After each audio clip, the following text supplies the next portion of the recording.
Okay, so let's continue our discussion, guys. And for the seventh rule, okay, in our IUPAC nomenclature rule is for the prefixes di, tri, tetra, and so on. They are not included daw in the alphabetizing. Okay, so itong mga prefix daw natin are not included in alphabetizing.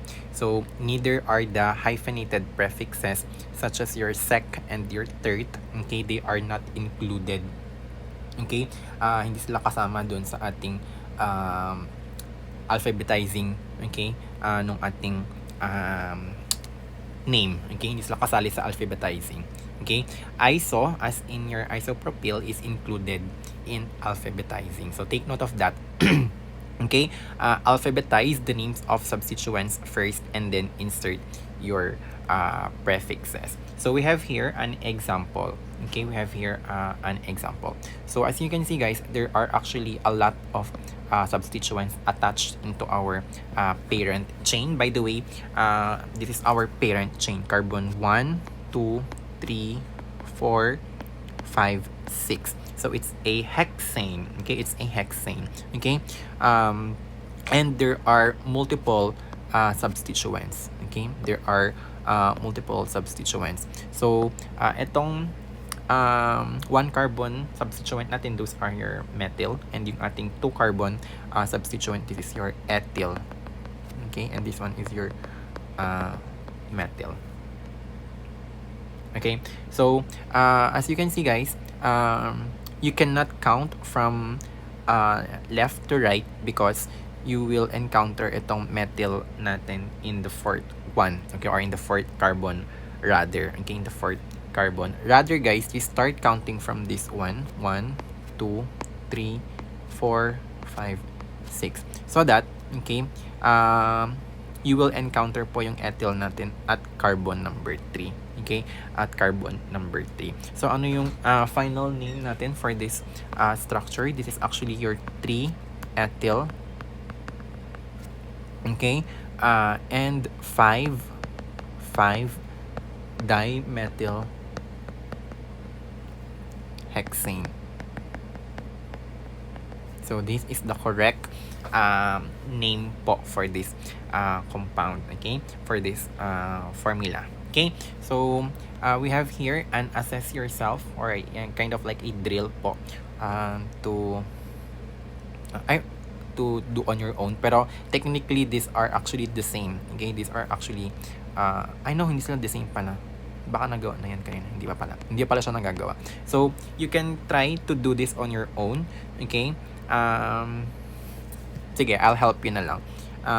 The first thing that you have to do, guys, if you are given yung ganitong structure, guys, hanapin ninyo yung inyong parent chain muna. So alin na chain yung may pinakamahabang carbon. Okay, aling chain po yung may pinakamahabang carbon. So let's try counting: 1, 2, 3, 4, 5, 6, 7, 8. Okay, so I can count up to 8 carbons in a chain. Okay, pwede ding 1, 2, 3, 4, 5, 6, 7. Okay, pero mas mahaba pa rin yung 8. Okay, therefore our parent chain is this one. Okay, this is our parent chain. Okay, that is your parent chain. Okay, but the counting would be our problem. Okay, yung counting po yung ating problem. We know that this is actually your parent chain, di ba? This is your parent chain. But how are you going to count? Saan kayo mag-start ng counting?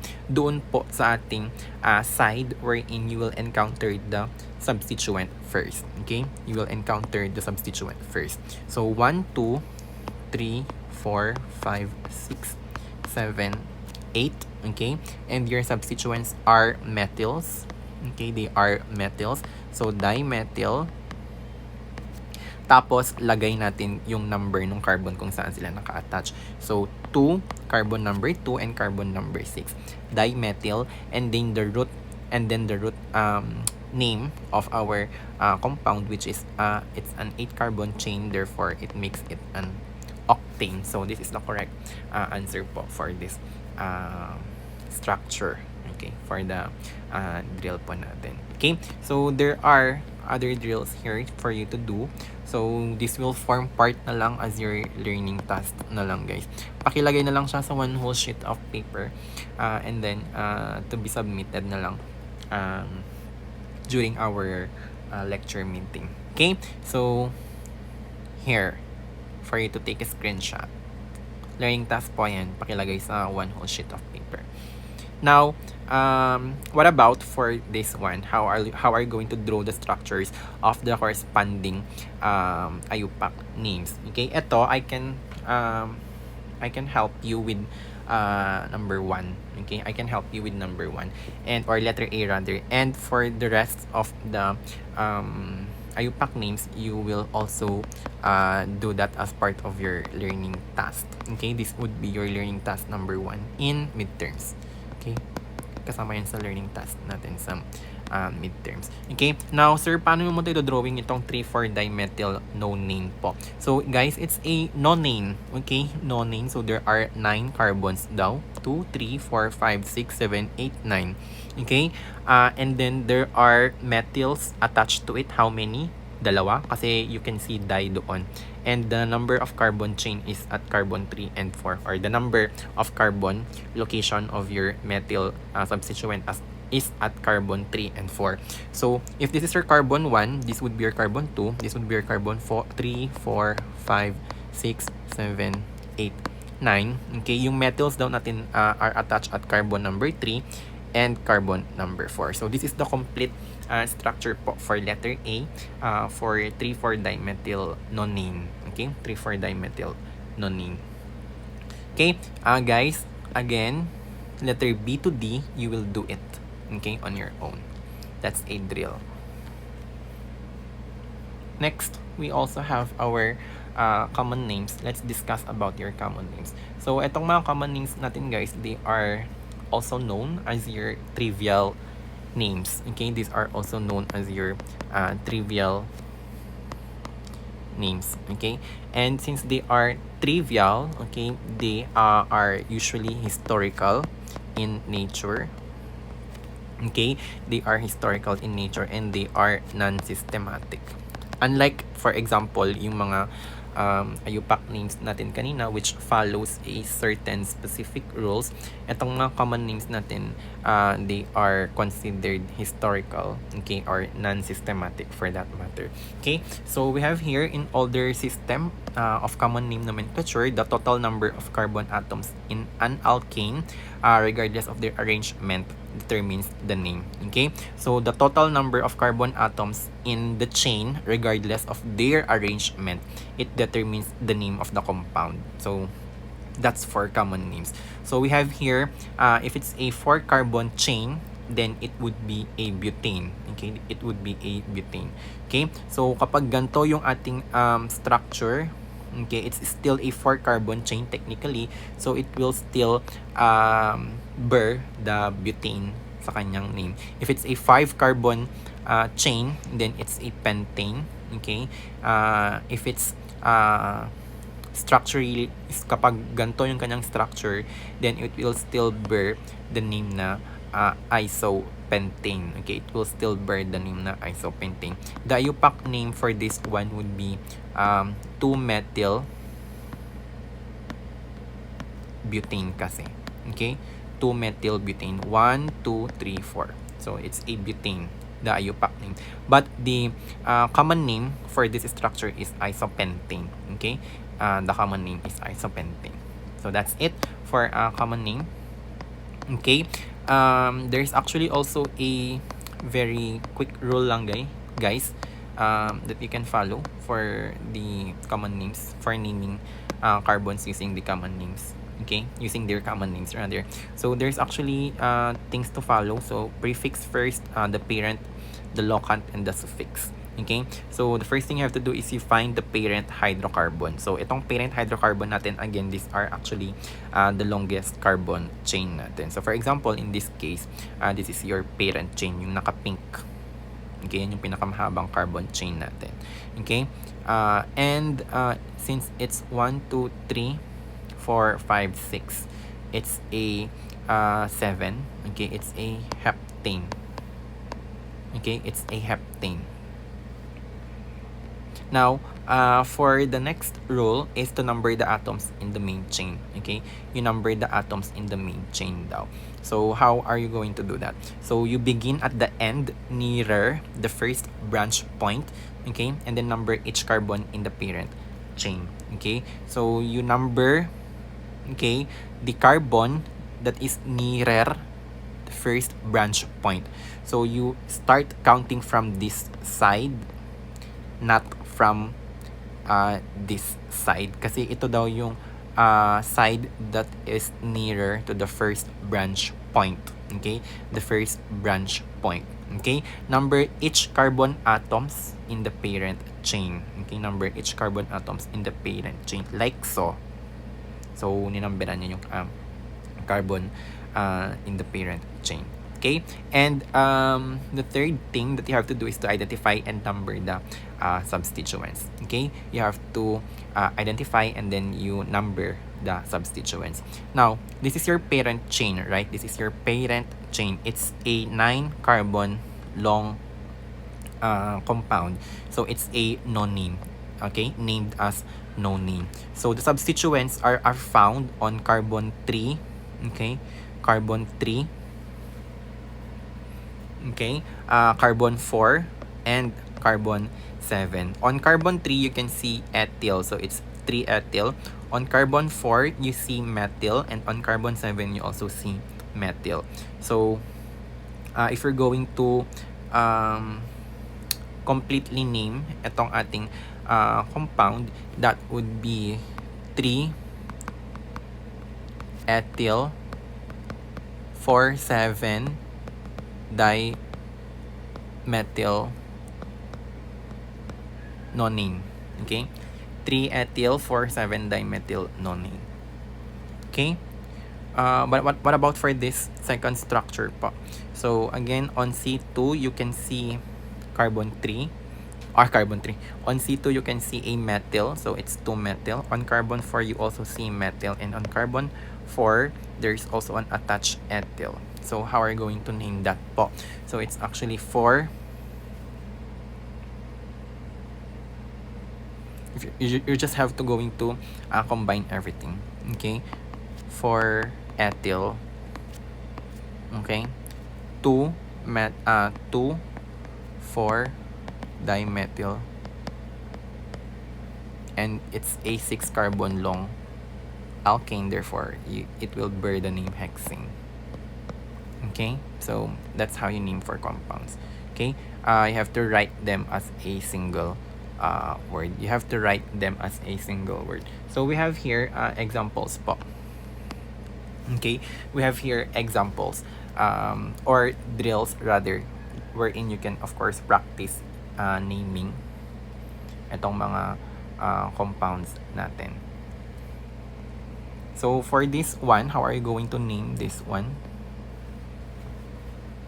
Okay, how are you going to name that one po? There is a methyl attached to carbon number 3. So methyl daw attached to carbon number 3, and it's a 6 long chain, so it's a hexane. Therefore, the complete name would be 3-methyl hexane. Okay, but what about for this one? What about for this one? For letter B. A, B. What's the name for letter D? The IUPAC name for letter D. Okay, I'm going to do A and B, and then learning task din itong letter C, D, and E para meron kayong drills. Okay, so as you can see guys, there's a ethyl, there's an ethyl. Okay, 3-ethyl attached to carbon number 3, that's why it's 3-ethyl. Okay, there's also a methyl at carbon 4, so 4-methyl. Okay, actually dalawa, so it's 4,7 dimethyl. Saan ay, ang laki. Okay, saan naka-attach yung methyl natin? This is your methyl. Dalawa yung methyl natin, that's why it's di. Saan sila naka-attach? At carbon 4 and carbon 7. So it's 4,7 dimethyl. Okay? Dimethyl. Basically, you just have to combine everything. So, 3-ethyl, 7-dimethyl. It's a 9-carbon long chain, so nonene. Gets ba? Guys, if you have questions later on, please feel free to DM me or ask me personally if you have time, okay, during the course of our term. Okay, if you do not understand itong nomenclature natin. But basically, madali lang naman siya.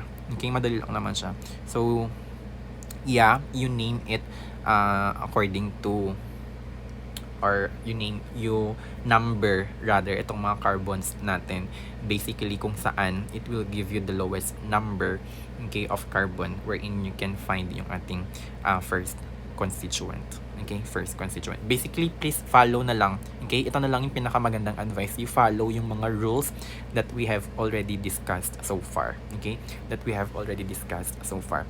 Okay, guys. So letter C will be in your learning task din. Letter D and letter E. Okay, you will name them. Okay, you will name them. So moving forward. Ay, meron na pala siyang sagot dito. Sorry. Meron na pala siyang sagot dito, guys. So let's check if tama yung ating yung 1, yung A, 3-methylhexane. What about for letter B? 3-ethyl 4,7-dimethylnonene. 3-ethyl 4,7-dimethylnonene. So tama naman tayo sa letter A and letter B. For letter C, sige na nga, isa-isay na lang natin, may sagot naman na lang din naman na pala. Okay, so for letter C po, okay, there's a methyl, ethyl, at carbon 3, ito at carbon 2. So you have to combine it and according to alphabetical order. So 3-ethyl dash 2-methyl. It's a 6 long carbon, so hexane. Okay, what about for letter D po? For letter D, ito yung mga attached na substituents natin, guys. Okay, so it's 4-methyl, 3-ethyl heptane. Guys, hindi sapat na alam nyo lang magpangalan ng substituents. Hindi sapat lang din na marunong kayong mag-number kung saang carbon atoms sila. Dapat marunong din kayong mag-identify kung nasaan yung parent chain natin. Because it will be a different compound if you're going to number yung chain ninyo like this. Okay? It will only have 6 carbons kasi. Unlike if you're going to follow this one sa numbering ng carbon natin, which will give you 7 carbons in the chain. So, dapat alam nyo din kung paano kayo maghanap ng parent chain. Okay? Dapat alam nyo din maghanap ng parent chain natin. So, this is my answer for letter D. Let's check it later. For letter E, okay, you have dalawang methyl here. So, at location 2 or at carbon 2 for dalawang methyl. So, dimethyl. Okay? And you also have an ethyl attached to carbon number 4. So, 4-ethyl. Okay? So, you just have to combine them. It's 4-methyl, 2,4-dimethyl hexane. That's my answer for letter E. Let's check if it's correct. For letter C, my answer would be 3-ethyl 2-methylhexane. So, 3-ethyl 2-methylhexane. Tama po. For letter D, the answer is 3-ethyl 3-methylheptane. So, yeah. Mali ako, guys, kasi basically, you have to consider alphabetical order in naming. So, it should be 3... wait lang. Bakit mali yung aking sagot? Okay. 1, 2, 3. Okay. 4-methyl. Tama. 4-ethyl. So, it's 4 supposedly talaga to. And then, 3, carbon 3 yung ating methyl right there. So, yeah. Mali pala ako. So, this is the correct one. Okay? Because carbon 4, this one, carbon 4, dito naka-attach yung ating ethyl. And yung ating carbon 3, doon naka-attach yung ating methyl. Okay? Doon naka-attach yung ating methyl. Okay? So, guys, take note ha. Tignan nyo. Ito, tignan nyo yan. Hindi niya inuna yung ethyl natin in the counting. Okay? Ang inuna niya pa rin sa counting is kung saan you will see the first substituent. Okay? You will see the first substituent. Okay? Ang concern lang dun sa alphabetical order is during the combination of the names. Okay? Pero kapag magna-number kayo ng carbons, okay? Wag nyo muna siyang i-alphabetize. Okay? Wag nyo muna siyang alphabetize. So, kasi baka ang thinking na naman natin dyan would be this one kasi is your ethyl. Tama, ito yung ethyl natin. So, I have to count from this one. Okay? So that yung ethyl, okay, your ethyl will be encountered first, then your methyl. Hindi po ganon. Okay? Hindi po ganon. Ha? So, kapag magna-number lang kayo ng carbon, okay, wag nyo munang i-consider yung ating alphabetical order.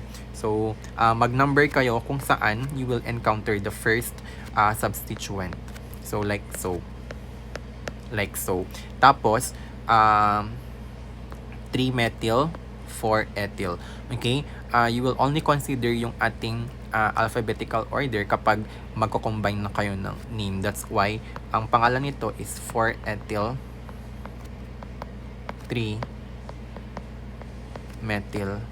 heptane. Okay?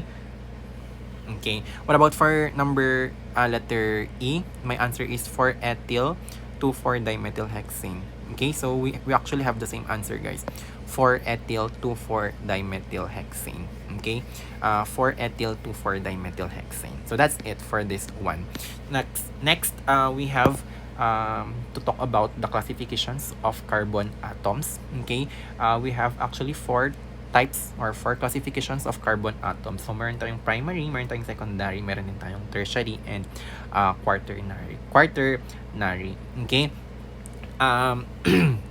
Sir, paano po itong classification of carbon atoms natin, guys? Basically, guys, kinaklasify natin yung carbons according to their attachment to carbons. Okay? Their attachment to carbons din. Okay? So, kapag sabi natin primary carbons, it's actually, okay, the carbons have only one attachment to your to one carbon. Okay, so for example, itong carbon na to, okay, it's attached to only one carbon. That makes it a primary carbon po. That makes it a primary carbon.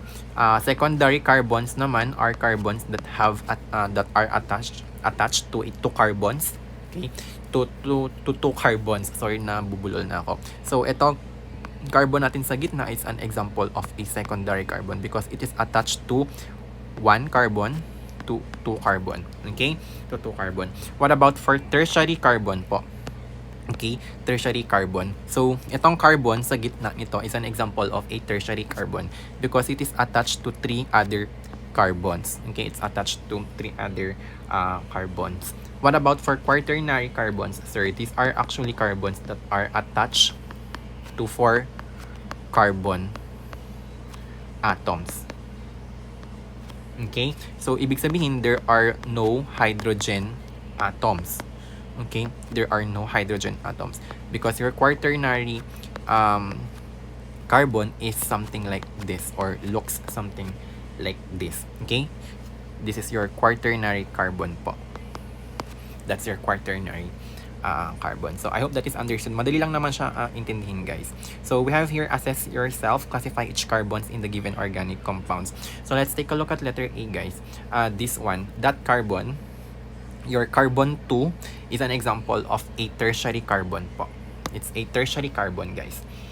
What about for letter B? Let's take a look na lang at this carbon. It's an example of a quaternary carbon because it's attached to how many carbons? Carbon 1, carbon 2, carbon 3, carbon 4. Okay? What about for this one, this carbon? It's a quaternary carbon. Okay? That's your carbon number 3. Okay, what about for carbon number 4, sir? Okay, I mean carbon number 2. Your carbon number 2 is that carbon. So it's an example of a tertiary carbon. Okay, it's a tertiary carbon. Ito yan. Ito siya. Okay? Okay. For letter D po, let's take a look at carbon number 1, 2, 3, 4, 5 at carbon number 5. Okay? Your carbon number 5 is an example of a tertiary structure. Okay? Carbon number 5. It's a tertiary carbon rather. Okay? Same's true with your carbon number 2. It's a tertiary structure po. It's a tertiary structure. Okay, so that's it for primary, secondary, tertiary, and quaternary carbons. Let's talk about your cycloalkanes naman po. Okay, so when we say cycloalkanes, guys, these are cyclic, okay, hydrocarbons. Okay, kapag sabi natin silang cyclic hydrocarbons, they are in circular structure. Okay, they are circular in structure. Okay, these cycloalkanes, they actually have a general formula po na CnH2n. Okay, CnH2n. As compared to your alkanes, wherein Cn, or the formula rather is CnH2n plus 2. Anong ibig mong sabihin dyan sa formula, sir? Okay, so let's take a look at your butane. So your butane has 4 carbons in its chain, right? In its chain. And how many hydrogens there would be? So 1, 2, 3, 4, 5, 6, 7, 8, 9, 10. There are 4 carbons and there are hydrogen na 10. Okay, there are hydrogen na 10. Now, let's utilize itong formula natin if that is true. If your C is 4, then your H is 2 times 4 plus 2. So, C4, H is, this one is 8 plus 2, so 10. Okay, tama naman. It's a butane. Okay, 4 carbon and 10 natin na hydrogen, which is in comparison dun sa formula ng ating cycloalkane natin. So for example, if you have a cyclobutyl, so kapag ang butyl ninyo, your butane, okay, it's in circular structure, ganyan yung itsura niya. So it still contains carbon 1, carbon 2, carbon 3, carbon 4. So there are still 4 carbons doon. Okay, now how are you going to identify the number of hydrogens, okay, in this structure? So you have to utilize ito. So H is 2 times 4. So the overall formula for cyclobutane would be C4H8. Okay? C4H8. Your carbon kasi, di ba, it can forms 4 covalent bonds. Okay? Your carbon here can forms 4 covalent bonds. There are already 2 bonds here. So your carbon can form additional 4 additional 2 hydrogen bonds rather. Okay. So utilizing itong formula natin, you expect that there would be 8 hydrogens in a cyclobutane. So how many hydrogens can you see? 2, 4, 6, 8. Okay? So that's the general formula, guys, for your cyclobutanes. Okay? So again, our cycloalkanes rather. Again, guys, itong mga cycloalkanes natin, these are cyclic hydrocarbons. And when we say cyclic hydrocarbons, they are circular in structure. Okay? They are circular po in structure. So, they have these are hydrocarbons rather that contains carbon atoms that are joined to form a ring. Okay, they are joined to form a ring. Okay, so your cycloalkanes, okay, these are actually examples, guys, of saturated hydrocarbons. Okay, saturated hydrocarbons daw sila. HC na lang ilagay ko dito, ha, whose carbons are joined to form ring. Okay, they are formed to joined to form ring, and they are alkanes, guys. So you cannot expect to see double bonds or triple bonds in cycloalkanes. Okay, so These cycloalkanes using line angle formulas, they are used to represent cycloalkanes. Okay? Itong line angle formulas natin are used to represent cycloalkanes natin. What are these line angle formulas, guys? These are otherwise known as your structural or skeletal formula.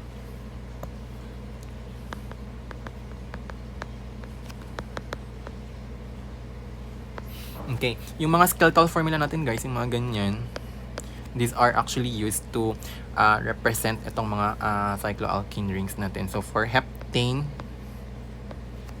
right, pwede siyang ganyan. You can actually use that to draw it. These are actually your skeletal formula to represent cycloalkene rings. Okay, with regards to the properties of your cycloalkanes, okay, their physical state, okay, their physical state, yung mga lower cycloalkanes natin, ibig sabihin, those cycloalkanes that contain few carbons in their chain. So for example, itong mga cyclopropane natin, they are actually gas by nature. And those cycloalkanes that have higher number of carbons in their cyclic structure, for example, itong mga cyclohexane natin, they are usually in liquid or solid phases. Okay? Itong mga cycloalkanes din natin are considered non-polar. So, they are usually less soluble in water. They are less soluble in water. Okay? And they have the same boiling point with linear alkanes. Okay? With linear alkanes. Itong mga linear alkanes natin, ano ulit yung mga yan? Yung mga ganito. Yung mga hindi cyclic, yung mga straight chain. Okay, those are your linear alkanes. Same lang yung boiling point ng ating cycloalkanes sa ating mga linear alkanes. Okay, so that's it. Yeah, so we have here yung mga line angle structure natin or yung ating cyclostructure, skeletal structure rather, to represent itong mga cycloalkane rings natin. So for cyclopropane, you can just draw a triangle. For cyclobutane, a square. For a cyclopentane, it's a 5-edge or a 5-side natin na ring structure. And for cyclohexane, basically a structure that has 6 sides. So 1, 2, 3, 4, 5, 6. Bawat sides or bawat edges represents carbon.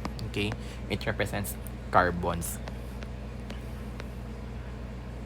Okay, now for naming your cycloalkanes, the first thing that you have to do is to find the parent chain. Okay, find the parent chain. The longer or the higher the number of carbons, okay, that would be yung ating parent chain. Okay, so count the number of carbon atoms in the ring and the number in the largest substituent chain. If the number of carbon atoms in the ring is equal, take note guys, equal or greater than the number in the substituent, the compound is named as alkyl substituted cycloalkane. Okay, it's an alkyl substituted cycloalkane.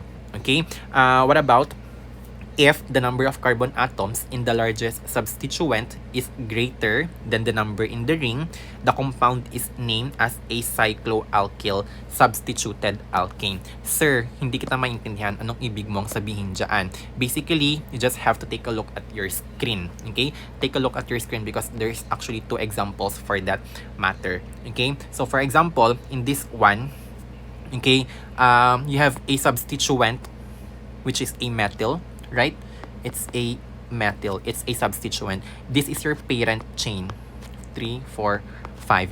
Because, okay, itong cycloalkane natin contains more carbons as compared to this one. Okay? This one has 5 carbons. Ito only have 1 carbons. So, this would be the parent chain. Ito yung ating parent chain. Okay? That's why it's an example of an alkyl substituted cycloalkane. Okay, it's a cycloalkane, okay, but with an alkyl substituent. Naintindihan ba yon? It's a cycloalkane with an alkyl substitute or substituent. Okay? Itong mga to guys, these are alkanes. Diba? Mga alkanes yung mga yan. If your alkanes become a substituent, nagiging alkyl sila. They become alkyl.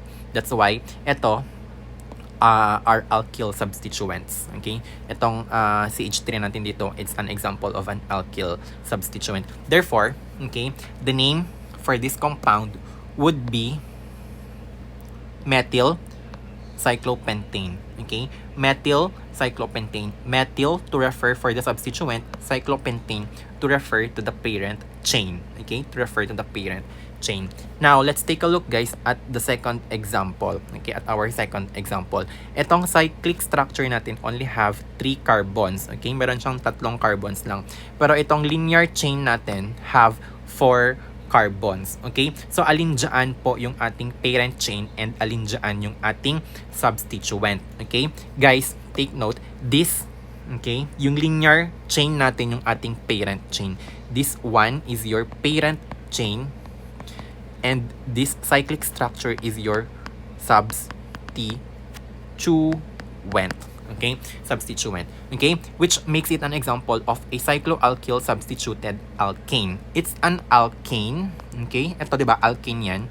It's a butane. Okay, but it has a substituent po na cycloalkyl. Okay, it has a substituent na cycloalkyl. Now, what is the name for that? For this specific structure, ito po. Okay, 1 cyclopropyl because carbon 1 may naka-attach na cyclopropyl and then the name of the parent chain which is a butane. Okay, which is a butane. Yun yung parent chain natin.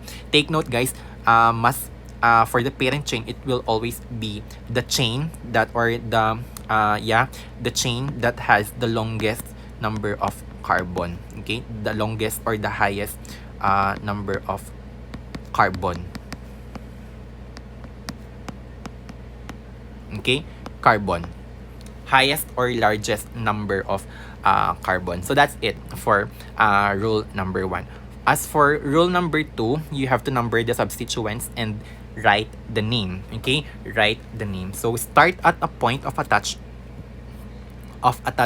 and number around the ring. Okay, if there are 2 or more substituents present, begin numbering at the group that has alphabetical priority and proceed around the ring so as to give the second substituent lowest number. So for example, you have here, okay, although same lang silang methyl, okay, you can actually start counting from here. Either way, okay, we'll have 1,3-dimethyl cyclohexane. Guys, take note ha, cyclo, because you are actually referring to a alkane. Okay, you are referring to a cyclic structure. That's why it's imperative na meron yung word na cyclo. Okay? Okay. Okay. Counting natin is from 1, 2, 3. Okay? 1, 2, 3. Not 1, 2, 3, 4, 5. Because if you're going to count from that, guys, sobrang layo nung distance between the substituent number 1 and the second substituent. You always have to prioritize yung numbering wherein there's a slower or a minimal distance between the 2 substituents in the parent chain. Okay, so the correct way for numbering substituents is on your left side of the screen.